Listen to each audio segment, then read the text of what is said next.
সুপ্রভাত বন্ধুরা, কেমন আছেন সবাই? নিশ্চয়ই ভালোই আছেন। শ্যামলিজ লাইফস্টাইলে আবারও একটা নতুন ব্লগে আপনাদের সকলকে সুস্বাগতম। এদিকে সকাল সকাল হচ্ছে এই যে গ্যাস ওভেনটা মুছে নিচ্ছি।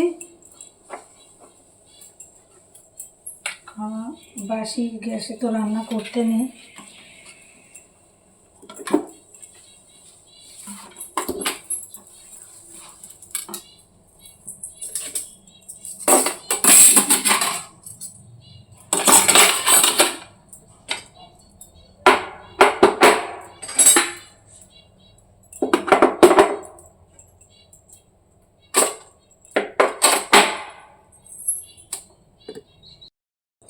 এদিকে সকালটা শুরু করব আমি গরম জল খাবো ঈশাত উষ্ণ, তার জন্য জলটা বসিয়ে দিচ্ছি। খালি পেটে এই সকাল সকাল গরম জলটা খেলে না খুব ভালো, গ্যাস অম্বল খুব একটা হয় না।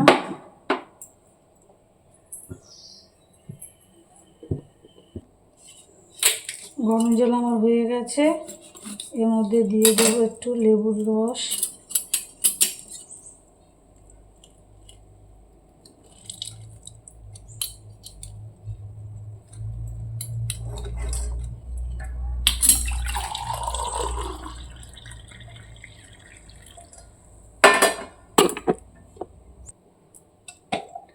আর দিয়ে দেবো হানি।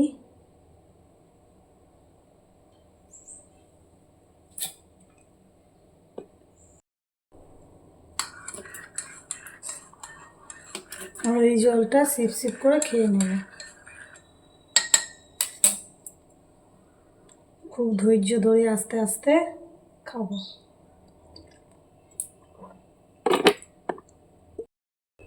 আজ আর মানে বাদাম ভেজাইনি, কালকে রাতে আর কি বাদাম ভেজাইনি। বিকালে এগুলোকে এই যে মুগ কড়াইকে ভিজিয়ে রেখে অঙ্কুর বার করে নিয়েছি। এই যে এটা খুবই খাওয়া ভালো, তাই জন্য কাজ শুরু করার আগে এটা বসে বসে খাবো, তারপরে কাজ শুরু করব। এদিকে চলে এসেছি রান্নাঘরে, নেক্সট বার আর কি মাংস আর ইলিশ মাছ।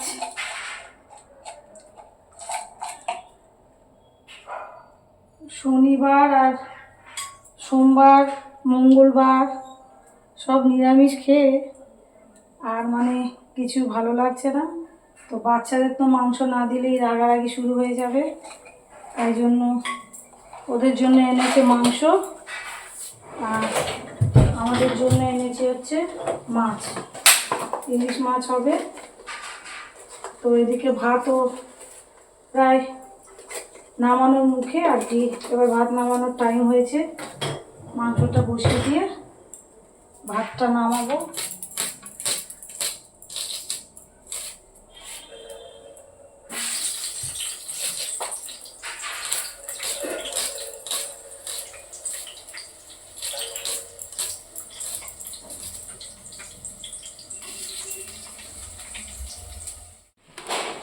মাংসটা পেঁয়াজ আদা রসুন টমেটো পেঁয়াজ মানে গরম মশলা গোটা গরম মশলা দিয়ে কষে নিয়েছি। এবার এই যে কসুরি মেথি দিয়ে দিচ্ছে।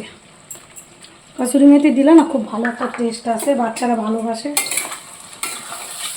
খেতে, ওই জন্যই একটু কসুরি মেথি দিয়ে দিলাম। আর একটু দিতে হবে, কম হয়ে গেছে, আরও একটু দিয়ে দেবো।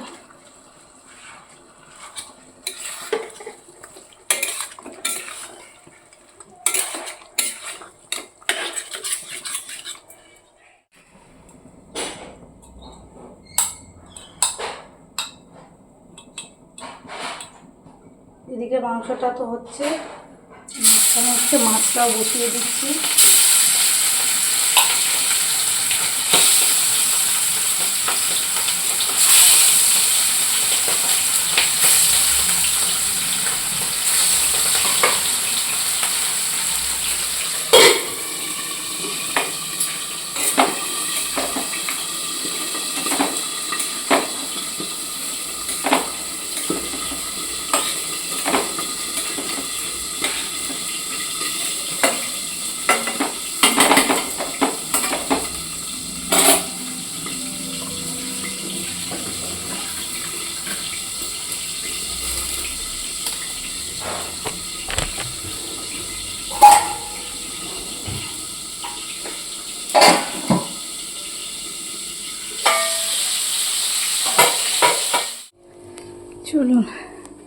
এই যে রান্নার ফাঁকে ফাঁকে কাজ না করলে হবে না, ছোট্ট ছোট্ট করে। এই দেখুন, এই গাছটাকে না একটু রোদ্রে দিয়েছিলাম, ওই জন্য নিয়ে এলাম। এবার না না না, কালারটা আরও লাল ছিল, কেমন একটা ফ্যাকাশে হয়ে গেছে।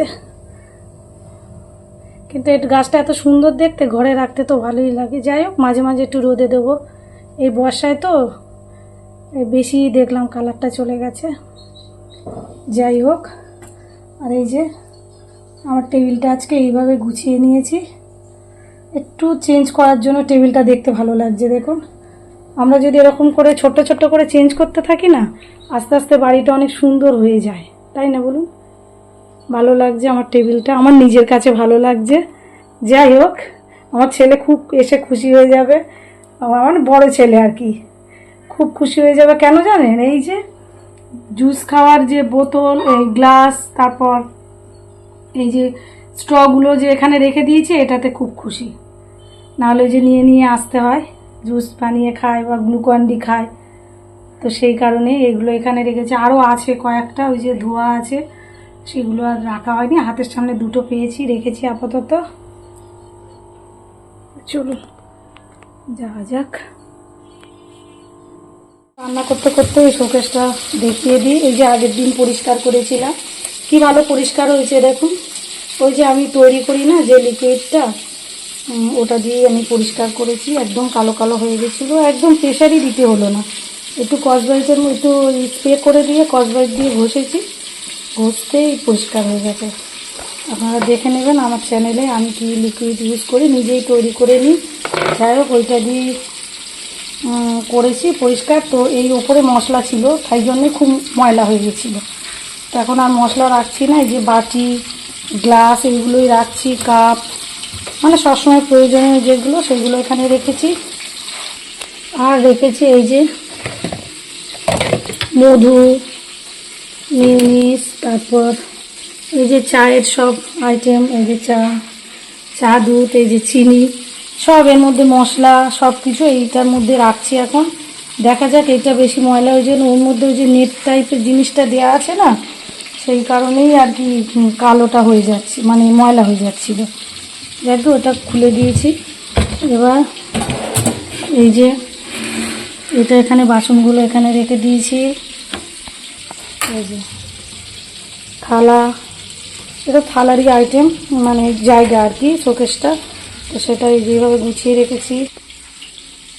এখানে রেখেছি প্রেশার কুকার আর হাবি জাবি যে ছোটো ছোটো কড়াই, তারপর ফ্রাই প্যান, সব কিছু এখানেই রেখে দিয়েছি। রান্নাঘরে হচ্ছে লক্ষ্মীর অধিষ্ঠান, তো রান্নাঘরটা আমাদের তো নিশ্চয়ই পরিষ্কার করতে হবে। তো আমি চেষ্টা করি আর কি ছোট্ট ছোট্ট করে কাজ করে নেওয়া, সময় অনুযায়ী ছোটো ছোটো করে পরিষ্কার করি। একদিন কুচে না পরিষ্কার করলাম, যেমন একদিন শোকেসটা পরিষ্কার করেছি, সেদিনই বাসনটা গুছিয়েছি অবশ্যই, কিন্তু আপনাদের আর দেখানো হয়নি, ভাবলাম পরের ব্লগ আজকে করছি আমি। তো এইটা ওই জন্য মাঝখানে মঙ্গলবারের ব্লগ করিনি, কারণ আমার যেহেতু আছে ওই জন্য আর করিনি। তো আজকের ওই জন্য ব্লগ করছি, সেই জন্যই আজকে দেখিয়ে দিলাম। যাই হোক, ছোটো ছোটো করে কিন্তু আমাদের সবসময় যদি রান্নাঘরটা একটু একটু একটু একটু করে গোছাতে থাকি, কিন্তু রান্নাঘরটা সবসময় পরিষ্কার থাকে লোকে দেখার জন্য না, নিজের জন্য কিন্তু রান্নাঘরটা অবশ্যই পরিষ্কার করতে হবে।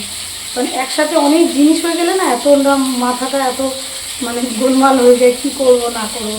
কিন্তু যেখানে একটা পার্মানেন্ট যদি জায়গা আমরা করি নিই, যে এই জায়গায় এটা রাখবো, ওই জায়গায় ওটা রাখবো, সেই জায়গা অনুযায়ী যদি জিনিসটা খুলে সেখান থেকে নিই, তাহলে অনেকটা সময়ও কম লাগে আর নিজেরও ভালো লাগে। মানে নোংরা হয়ে থাকলে না নিজের মাথাটাকে মানে ঠিকঠাক থাকে না, একটা মানে কাজ করতে বিরক্ত লাগে। কিন্তু সেটা তো করলে চলবে না, আমাদের তো এটা আমাদের করতেই হবে। দিনে 3বার 4বার তো রান্নাঘরে ঢুকতেই হবে, তো সেটা যদি পরিষ্কার পরিচ্ছন্ন আমাদেরই রাখতে হবে, সুতরাং একটু পরিষ্কারও করতে হবে। সেই কারণে আমি একটু করে ছোটো ছোটো করে পরিষ্কার করে নিই। এই আর কি বলবো, লাঞ্চের কি হলো সেটা বলে দিই। এই যে ইলিশ মাছ ভাজা আর ইলিশ মাছের তেল আর মাছের মাথা দিয়ে কাটি কচুর তরকারি, আর হয়েছে চিকেন।